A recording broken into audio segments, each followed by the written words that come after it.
네, 오늘 함께 나눌 주제는 그리스도의 낮아지심, 다른 말로 그리스도의 비하라고 하는데요. 그리스도의 낮아지심, 그리스도께서 어떻게 낮아지셨는가, 어떤 모습으로 낮아지셨는가. 교리적으로 그리스도의 낮아지심을 다섯 단계로 말합니다. 다섯 단계. 첫 번째는 성육신인데요. 이 성육신이란 무엇인가? 하나님의 아들 예수 그리스도께서 인간의 몸을 입고 이 땅에 오셨다. 즉 지난 시간에도 살펴봤습니다만 이 성육신은 그 어느 종교에도 존재하지 않는 기독교만의 고유한 교리이자 또 진리인 줄 믿습니다. 이 성육신을 통해서 하나님의 아들이신 예수님이 인간의 몸을 입고 이 세상에 오셨다. 이것이 그리스도의 낮아지심의 첫 번째 단계입니다. 즉 예수님의 낮아지심은 인간의 몸을 입으심부터 시작되었다는 거예요. 하나님의 아들이신 예수님은 하나님의 나라에서 영광스러운 옷을 입고 영광스러운 모습으로 계셨습니다. 그러나 인간의 몸을 입으심, 그 인간의 몸을 입으심 그 시작부터가 바로 그리스도께서 낮아지심의 첫 번째 시작이자 출발이었다라고 우리는 말할 수 있죠. 그리스도의 낮아지심의 두 번째 단계는 어떤 단계인가 하면 이 비천한 지혜를 가지시고 사셨다라는 거예요.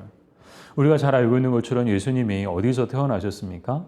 화려한 왕궁에서 태어나지 않으셨어요. 화려한 집에서 따뜻한 방 안에서 태어나지 않으셨습니다. 예수님은 베들레헴 마구간에서 태어나셨죠. 또한 예수님은 좋은 침대에 누우셨던 것이 아닙니다. 요즘에는 얼마나 아기가 태어나면 얼마나 귀해요. 그래서 산부인과도 가보면요, 다 개인별로 좋은 침대에 누이고요. 또 집에 와서도 우리 아이들만을 위한, 우리 아기만을 향한 그런 부모들의 마음으로 좋은 침대에 그렇게 해서 누이죠. 이 밖에 나갈 때도 정말 경쟁하듯이 정말 몇백만 원짜리, 때로는 몇천만 원짜리 그런 유모차에 태워서 좋은, 내 아이니까, 내 아기니까 좋은 그런 침대에 좋은 자리에 눕게 하는데 예수님은 어디에 누우셨습니까? 예수님이 가장 첫 번째 첫날 누우셨던 곳은 이 구유예요. 구유통. 이 구유통에 누우셨죠. 그렇게 예수님은 이 비천한 그런 지위와 그런 비천한 가정에서 태어나셨습니다. 뿐만 아니라 갈릴리 나사렛이라는 동네에서 예수님은 성장하셨는데 이 나사렛이라는 동네는 정말 지금으로 얘기하면 달동네예요. 촌동네죠. 누구도 주목하지 않고 쳐다도 보지 않는 그런 변두리에 있는 그런 조그만 동네. 그 동네가 갈릴리 나사렛이었어요. 그래서 예수님께서 나사렛에서 자라시고 나사렛에서 이제 또 이렇게 사역을 위해서 나가셨을 때 사람들이 늘 예수님에 대해서 꼬리표처럼 붙였던 것이 나사렛 예수, 나사렛 예수. 이 나사렛에서 무슨 선한 것이 날 수 있느냐. 그러면서 지금으로 얘기하면 그 출신 지역을 가지고 출신 신분을 가지고 차별했던 것이고 또 무시했던 것이죠. 지금도 사실 보이지 않게 우리 사회에는 출신에 대한 그런 차별이 존재하죠. 어디 출신이냐. 특히나 이 코로나 시대를 맞이하면서 청년들이 더 힘든 것은 그 이제 학교를 어디 출신이냐. 인 서울에서 이제 학교를 나왔느냐 아니면 지방대 출신이냐에 따라서 취업할 때도 차별을 받는다고 해요. 그런 차이가 저는 차이라고 생각하지 않고 저는 차별이라고 생각해요.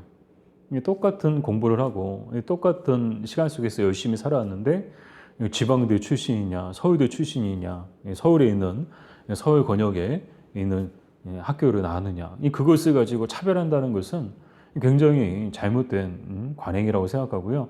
빨리 없애버려요. 그게 적폐라고 저는 생각합니다. 다른 게 적폐가 아니고 바로 그게 적폐라고 생각을 합니다. 이렇게 예수님은 나사렛 출신이셨어요. 또 예수님의 가정은 부유한 그런 가정에서 성장하셨던 것이 아니고 천한 직업을 갖고 있었던 목수 요셉의 가정에서 성장하셨죠. 또한 예수님 역시 정말 엘리트 중에 화이트 칼라라고 말하는 그런 엘리트 출신이 아니셨고요. 예수님 역시 공생의 사역을 시작하기 전까지는 30세까지는 육체 노동자로 일하셨어요. 중국어로 얘기하면 이 현장직, 정말 현장에서 일하시는 그런 예수님의 모습을 우리가 생각할 수 있죠. 이렇게 예수님께서 이 비천한 지위를 가지시고 이 땅에서 사셨다. 그것이 바로 그리스도의 낮아지십니다. 여러분 생각해 보세요. 예수님은 우리가 생각하는 그런 평범한 사람들 중에 그런 한 사람이 아니셨고 하나님의 아들이셨습니다. 또한 하나님이셨습니다.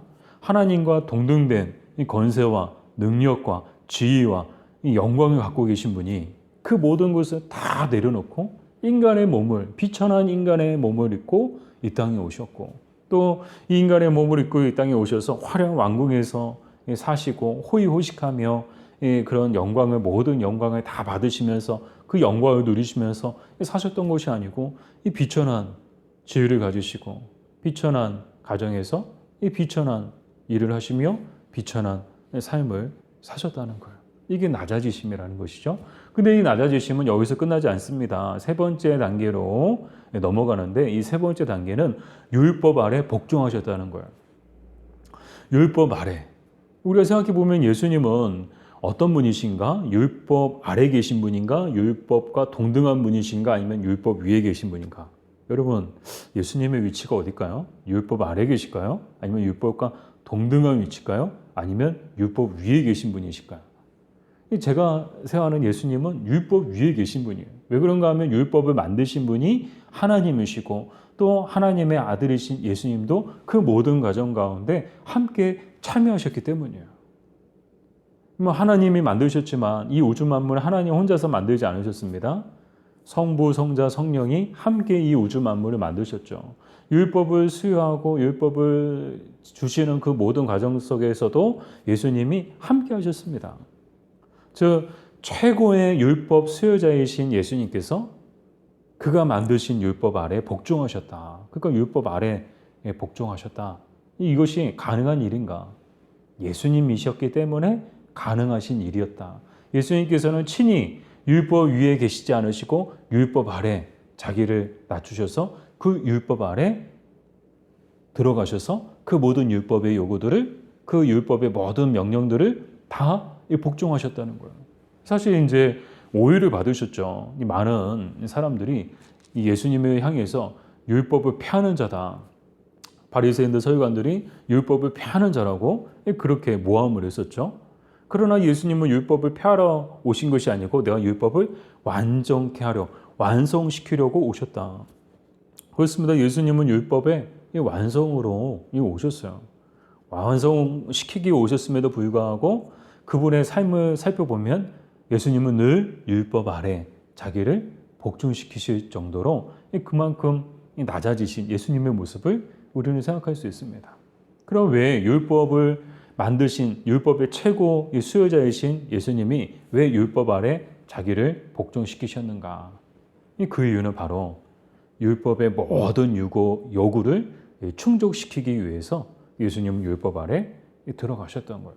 그런데 이것은 처음부터 우리가 성육신과 또 비천한 지위와 또 율법 아래 복종하셨던 그 모든 낮아지심의 모든 배후에는 구조로 무엇을 염두에 두고 계셨는가 하면 우리를 율법 아래서 구원하시기 위한 이 하나님의 거룩하신 그 계획과 뜻이 있었고 그것을 정말 자신을 통해서 자신의 그 행위를 통해서 행함을 통해서 완성시키시기 위한 성취시키기 위한 예수님의 거룩한 또 뜻과 또 계획이 그 안에 담겨져 있음을 우리는 발견할 수 있습니다.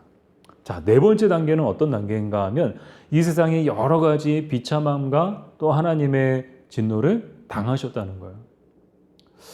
사실 예수님의 그 순환을 우리는 그 고난주간 십자가에 매달리신 거 그것을 이제 그리스도의 순환이다라고 얘기하는데 사실 예수님의 삶을 살펴보면 전 생애가 순환이었어요.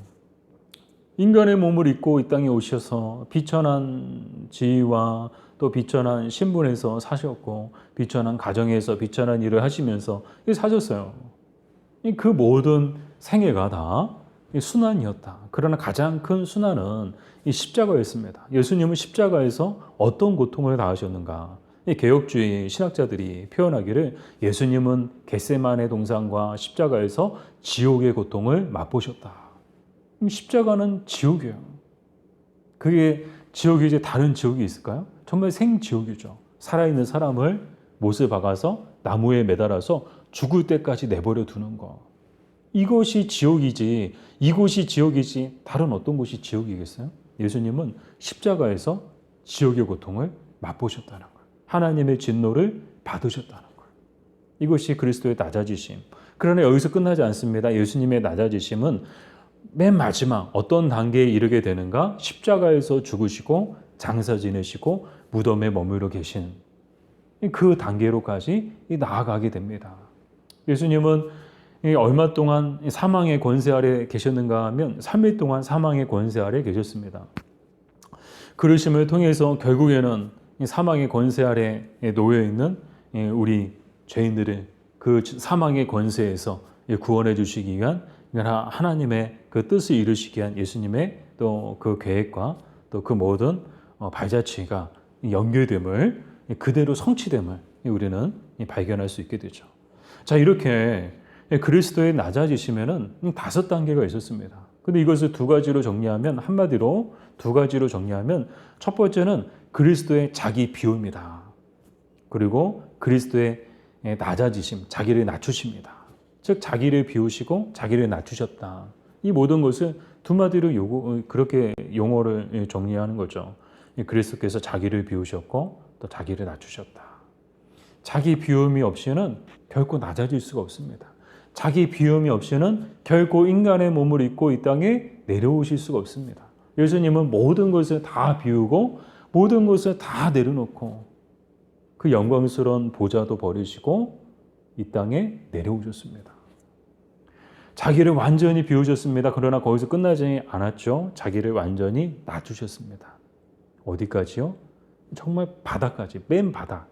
더 이상 파도 이제 더 이상 나올 수 없는 정말 맨 밑바닥, 그 밑바닥까지 예수님은 낮아지셨다. 예수님은 죽으실 때까지, 처음부터 죽으실 때까지 낮아지셨습니다. 오늘 이 주제를 통해서 우리에게 주시는 교훈은, 오늘 우리도 예수님처럼 자기를 비울 수 있어야 한다라는 것이죠. 자기를 비워야 돼요. 근데 우리는 자꾸 자기를 비우려고 하지 않아요. 우리 교회 다니는 사람들의 모습을 봐도 예수님 믿는다고 고백을 하는데 다 자기를 비우려고 하지 않아요. 또 낮아지려고 하지 않아요.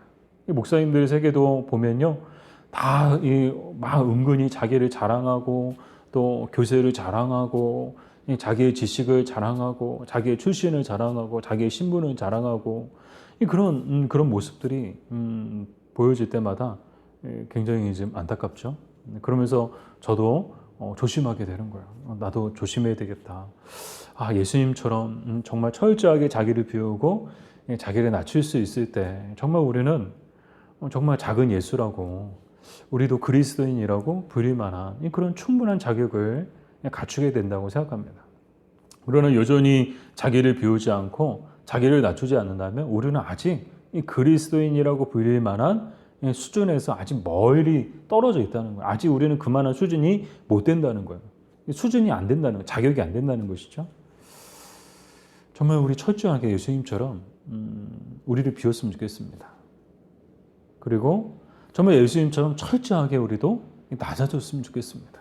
더 이상 낮아질 때가 없을 때까지 낮아졌으면 좋겠습니다. 여러분 위에 보이시나요? 어쩌다 개척이라는 그런 유튜브로 이렇게 동영상을 또 하나 이제 만들어 보려고 이렇게 딱 해놓고 막상 이제 찍으려고 했는데 잘 안 되더라고요. 또 모르겠어요. 왜 또 잘 안 되는지. 그러면서 만들어 놨는데 어쩌다 보니까 개척까지 하게 됐어요. 그러나 이제 뭐 표현은 어쩌다지만 하나님의 섭리와 또 하나님의 주권과 또 하나님의 인도하신 가운데 정말 개척을 하게 됐다고 생각합니다. 할 게 없어서 개척한 게 아니고요. 여러분 오해하지 마세요. 할 게 없어서, 갈 데가 없어서, 부르는 곳이 없어서 그래서 개척했다. 여러분 아닙니다. 제 아내가 증인이지만 절대 그런 마음으로 개척하지 않았고요. 그냥 어쩌다 개척한 것이 아니고요. 정말 하나님의 인도, 하나님의 섭리, 하나님의 주권 가운데 개척을 했습니다. 근데 개척하면서 처음에는 두렵고 떨리는 마음으로 개척을 했고요. 어느덧 이제 2년이라는 시간이 이제 흘렀고요. 3년째를 맞이했는데 개척 1년 만에 코로나를 만났습니다. 그래서 모든 것들이 다 멈췄어요. 전도도 멈추고 부흥도 멈추고 성장도 멈추고 그나마 잘 나오시던 분들도 잘 안 나오시고 가장 헌금을 많이 하시던 분도 안 나오시고 그런 여러 가지 어려움들 또 그런 상황들 그런 상황들 속에서 이 마음이 참 위축이 되더라고요. 또 뭐 이런 표현을 들어서 죄송하지만 마음 한편으로는 아 이러다가 우울증 거리는구나 싶을 정도로 마음이 또 우울해질 때가 있더라고요. 아 그러면 안 되는데 힘을 내야 되는데 항상 기뻐하고 쉬지 말고 기도하고 범사에 감사하라고 그랬는데 웃어야지 항상 기뻐해야지 범사에 감사해야지 기도밖에 없어 기도해야지 마음 한편에서는 그렇게 또 힘을 얻지만 또 마음 한편에서는 현실과 또 상황에 또 이렇게 영향을 받게 되죠. 그래서 그 현실과 상황 가운데 그런 모습들을 보면서 또 마음 한편이 또 위축되기도 하고. 근데 오늘 이 주제를 다루면서도 이 그리스도의 낮아지심, 어쩌면 하나님께서 저라는 사람을 낮아지신, 정말 밑바닥까지 낮아지게 하심을 통해서 그리스도의 낮아지심을 묵상하고, 그래서 그 그리스도의 낮아지심을 배우고, 그래서 이 땅에 사는 날 동안에 철저하게 자기를 비우고 또 자기를 낮춤을 통해서 그리스도께서 걸어가신 그 길을 걸어갈 수 있는 자격을 부여해 주시기 위한 그런 시간 속에 제가 있지 않나라는 생각을 하게 되더라고요. 여러분, 여러분의 사회적 지위와 또 여러분의 출신이 어떠하든지 간에 그런 것들을 연연하지 않고요. 우리 예수님을 생각했으면 좋겠습니다. 예수님은 갈릴리 촌동네 출신이셨어요. 예수님은 태어나신 것도 지금처럼 우리처럼 좋은 집에서 또 좋은 환경에서 태어나신 것이 아니고 짐승들이 있는 그런 마구간에서 태어나셨습니다. 예수님은 육체 노동을 하는 유체 노동자였어요. 최저시급을 받고 일하는 분들이 많이 계신데 절대 우리의 지위와 또 우리가 하는 일 때문에 또 사람들이 우리 어떻게 보든지 그런 것들에 연연하지 않고 늘 예수님처럼 묵묵히 우리에게 주어진 삶 가운데서 주어진 자리에서 최선을 다했으면 좋겠습니다. 그럼을 통해서 그 모든 경험들을 통해서 하나님께서 계속해서 나를 비우게 하시는구나.